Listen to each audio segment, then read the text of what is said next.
এবার বাংলাদেশের দায়িত্বে আর কেউ নন বিশ্বের অন্যতম সেরা কিউরেটর টম হ্যামিং। হ্যামিংয়ে বদলে যাবে বাংলাদেশের উইকেট, যে উইকেটে দেখা যাবে 4 ছক্কার মেলা।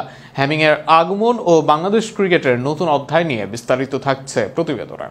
লিটন দাস আক্ষেপ করেই বলেছিলেন, মিরপুরের উইকেটে প্র্যাকটিস করলে শেষ হয়ে যাবে ব্যাটসম্যানের ক্যারিয়ার। তামিম ইকবাল তো একবার এই উইকেটকে বলেন হরিবল।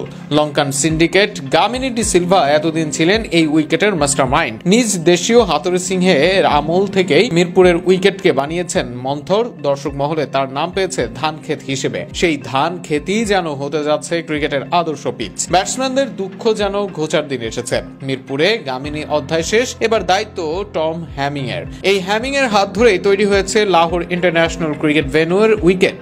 পিএসএল থেকে চ্যাম্পিয়ন্স লিগ, যেখানে হয়েছে রান বন্যা, যে কারণে পাকিস্তান ক্রিকেট পেয়েছে স্যাম আয়ুব, হাসান নওয়াজ, শাহাবজাদা ফারহানের মতো হিটার ব্যাটসম্যান। এছাড়াও চ্যাম্পিয়ন্স ট্রফিতে হ্যামিং এর কর্মকাণ্ড কুড়িয়েছে প্রশংসা, যে কারণে বিশ্বের অন্যতম সেরা কিউরেটরে পরিণত হন হ্যামিং। নিজেদের উইকেটের লজ্জা কাটাতে সেই হ্যামিং এর দরবারে দ্বিতীয়বার ছুটল বিসিবি। সেখানে সর্বোচ্চ বেতন দিয়ে আনা হয় এই কিউরেটরকে। প্রতি মাসে 10 লক্ষ টাকা দেওয়া হবে